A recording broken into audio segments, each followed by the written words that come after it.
Hello my friends, welcome to my weird world. I usually say hello my fellow makeup enthusiasts, welcome back to my perfectly healthy expression of makeup enthusiasm, but this is not exactly a makeup video so that doesn't work. Anyway, my name is Lainey, welcome to my weird world. This is a tag video. The tag was originated by Monica AP.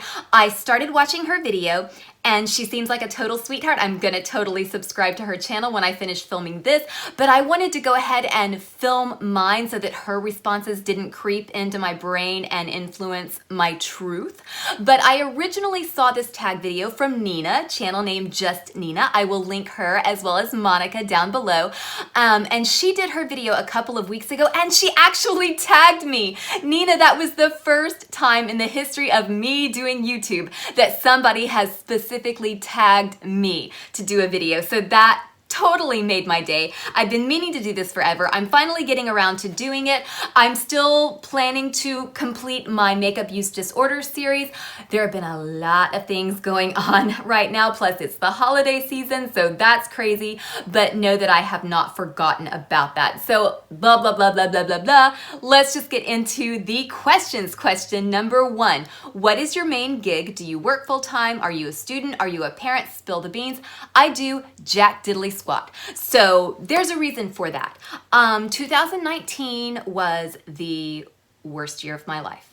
And I don't want to cry, I don't want to get emotional, I don't want to put my baggage on you, and I also don't want to tell you exactly what happened, not because I am not an open book, because I am completely an open book. I will tell you anything that you want to know, but there are members of my family who don't necessarily want our business broadcast on the internet, and so out of respect for my family, I'm not going to share with you at this time what happened this year, but it was the worst year of my life.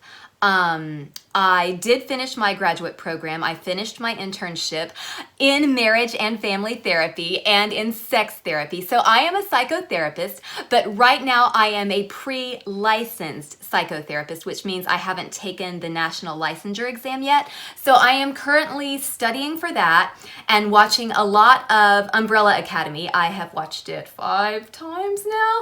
I do a lot of cosplay. So I should be doing more YouTube considering the amount of free time that I have on my hands right now. But in addition to doing costumes and watching the Umbrella Academy and studying for the national exam, there are other things going on in my life right now that are not great. So I'm a ball of stress, but YouTube is kind of an outlet for me, and that is a nice segue into question 2. What made you want to start YouTube? Well, in 2017, I had been off and on watching makeup videos on YouTube. I've always been a makeup lover. I've always really enjoyed makeup videos. And in 2017, Hurricane Harvey demolished the entire city of Houston. I live in the Houston area. My house was not demolished, but it was flooded.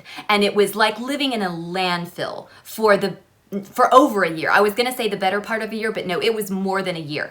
It was livable because it's a 2-story house, but it wasn't comfortably livable. And we had construction workers coming in and out, just 7 o'clock in the morning. I'm sitting on the toilet. There are no walls because the sheetrock has been knocked out, and a construction crew comes barging into the house, and yeah, it was awful. And the only thing that calmed me down was watching makeup videos on YouTube. It was my happy place. And you know, I spent a lot of money at Sephora that year. That's when I went rouge because I guess I was self-medicating with makeup. I mentioned that in one of my makeup use disorder videos. I don't do that all the time, but that year I definitely did it, and that's definitely what took me from being a casual liker of makeup to an enthusiastic lover of makeup. And so I thought to myself, I should do this because I had thought about doing makeup videos years and years and years before, and it just never really got off the ground. And so I thought, why not? let's just try it. And I did it, and it was awkward, and it is still awkward if I'm being honest, but it's been a lot of fun. I don't do it as often as I would like to, but I do have fun with it, and it is a form of stress relief and a creative outlet for me. So absolutely love it, and absolutely love you guys out there. It's been so much fun making friends on this platform. So question 3, excuse me. What is your channel about? Do you stick to one niche or do you cover a few? I cover a fuckload. Am I doing this too much? My bangs are in that really awkward phase. Fuck it. Better? I will clean it up later. Don't you worry about that. So as I was saying, I cover a fuckload of topics. I initially started out wanting to just talk about makeup, and I used the makeup medium to just get comfortable with YouTube, mainly because I was familiar with the general format of a makeup video because I had watched so many myself. And so I felt very comfortable doing that. I did a lot of unboxing videos. I talked about the products that I liked. Not much has changed on the makeup front, but I always had the intention of segueing into the realm of psychological videos about mental health topics, and I have started doing that with my makeup use disorder series. I will get back to that. I haven't forgotten about that. I am planning my next video is either going to be about the partial reinforcement extinction effect, or it is going to be about FOMO. So either way, it's going to be a fun video that should be going up within the week. And so that has finally happened. I have finally kind of segued into talking about mental health issues through makeup. And I am relating mental health and makeup. And eventually I will be talking about just mental health and then doing a few makeup videos for fun on the side. But in addition to that, I also do cat videos. I do an unboxing every other month of Meowbox, and my cats are the stars of those videos. I also plan to do a video where my cats pick my makeup. I did one of those videos over a year ago, and it was a lot of fun to do. It didn't get a lot of views. My videos never get a lot of views, and that is totally okay. Anyway, what else do? I do cosplay videos. I am a passionate cosplayer. And let's see, I do fashion videos. I do a lot of Dolls Kill unboxings or Dolls Kill hauls. And I want to branch out and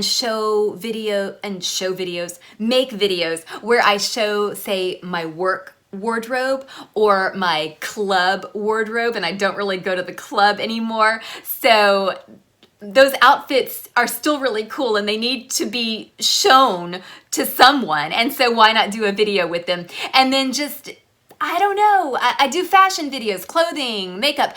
A lot of my videos are about self-presentation, how I want to present myself to the world. My last video was about Juvederm. Was it? No, it was about body dysmorphia. But in the middle of the video, I left and got Juvederm and came back. So it was, again, about self-presentation. Hey, do I look younger? Do I? I don't care. That's not true. I care a lot, maybe too much, which is why I did the video on body dysmorphic disorder, because I was thinking I've been accused of having this by a lot of assholes, but maybe I do have it. Spoiler alert. I don't. Question number 4. Did you always know YouTube would be a side gig, or do you ever want to be a full-time YouTuber? Hell to the no, I don't ever want to do YouTube full-time. Unless, okay, I'll get personal here for a moment. I have MS, multiple sclerosis. That is a neurological condition. It affects people very, very differently. A lot of people have progressive MS, and they are very debilitated. They require assistance in pretty much all walks of life. A lot of them are wheelchair bound, and their quality of life is very, very low. I have the relapsing remitting kind form type of MS, and honestly I haven't really had a major issue with MS since 2011, but I do have IBS-C. That is irritable bowel syndrome with constipation, and it is linked to MS. So basically the signal from my brain, because of the demyelination, doesn't get to my gut and tell it to engage in peristalsis and contract. and digest my fucking food and allow me to take a shit like a normal person. So IBS is what ruins my life, not MS. MS I can live with. I get overheated really easily, so I have to avoid getting out in the hot sun. So summers in Texas are terrible, and I basically become very reclusive. But other than that, MS doesn't really have much impact on my life at all. I can walk. I can do everything that a person without MS could do, aside from maybe attending an outdoor concert in the middle of July in Houston. So yeah, MS doesn't affect me basically. So having said that, IBS ruins my fucking life completely. I'd say I spend a good third of my life in the bathroom, but nothing's happening. It's horrible. I'll do a video on living with IBS, with constipation, because it's terrible. I wouldn't wish it on anybody. It is the worst aspect of my life. And so if I ever get to the point where my digestive problems are so debilitating that I can't work in the real world, like out and see clients in person, I might consider trying to get a YouTube channel that is monetizable, where maybe I don't say fuck as much, and maybe I'm a little bit more professional, more professionally dressed, no geeky stuff in the background, and see if I can maybe make some money doing that. But that would be the only way that I would actually want to do YouTube as a career. Unless that happens, which I really hope that it doesn't happen, because I like being out in the world. I'm better in person. I noticed that today when I was out and about. I had so many fun, rewarding, uplifting interactions with total strangers. And I realized that I am better in person. I have this thing about me. People want to tell me stuff. Maybe that's why I'm a good therapist. Am I a good therapist? I don't know. I like to think that I am. But people just want to come up and talk to me. So in the real world, there's something about me that people like. I don't know that that translates to video. I don't know if it's a pheromone or if it's some kind of energy that I'm putting out into the world that the camera can't pick up. But I'm better in the real world than I am in this format. So I hope that it never comes to that, even though YouTube is really, really fun. Question 5, what is your schedule like? When do you film? When do you edit? Whenever I feel like it.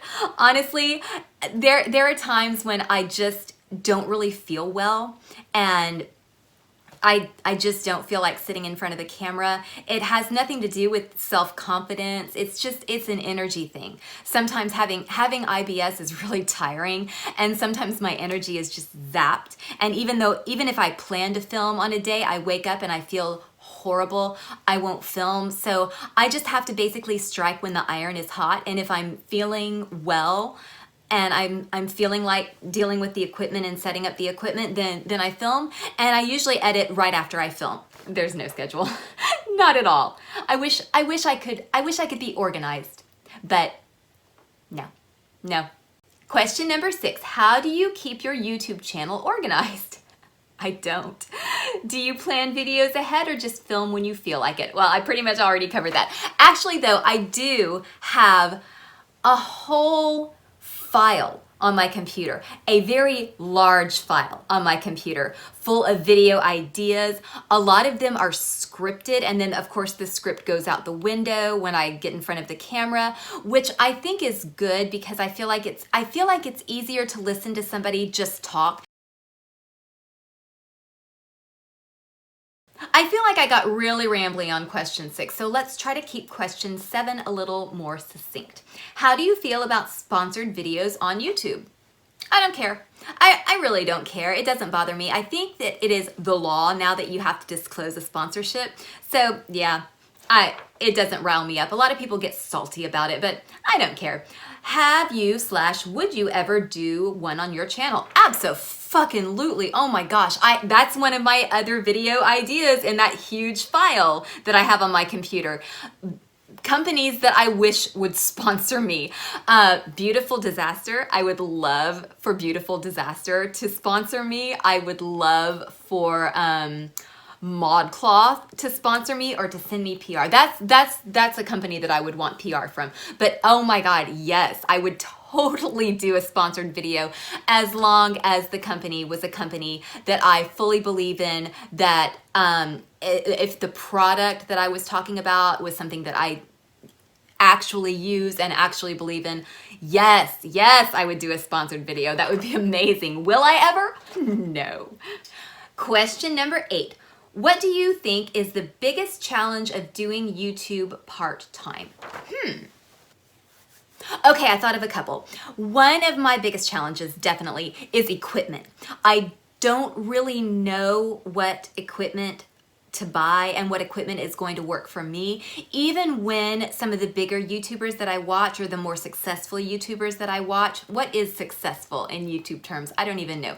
But the people with a bigger following, with more professional looking channels, if they list in the description box what products that they use as far as like lighting, camera equipment, I can buy the same thing, the same exact thing, and in my room, where my window is, where my overhead light is, with my coloring, with what I have to work with in the background, it's not necessarily going to look exactly the same in my room as it looks in somebody else's room. And so you can't 100% rely on that. It's a lot of trial and error. Sometimes just getting words out of my mouth is a challenge.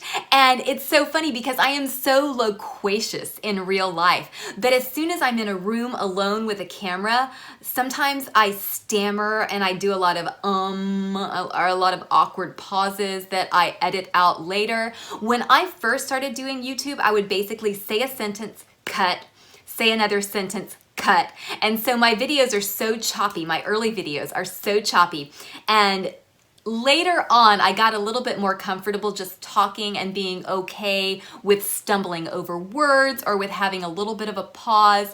And I don't know if that's better or worse, but it is what it is, and it's what you got. Oh, I'm done. Okay, so that wraps it up for today. Monica, thank you so very much for creating this tag. This was a lot of fun to do. Nina, thank you for tagging me. That meant the absolute world to me. And for everybody else out there, thank you so very much for joining me. Follow me on Instagram. I will follow you back. Throw me a pity like, give me some encouragement to make some more videos. Very special shout out to you if you are watching this video on the toilet. Lord knows I'm gonna be editing this video on the toilet. And until next time, enjoy your joy responsibly.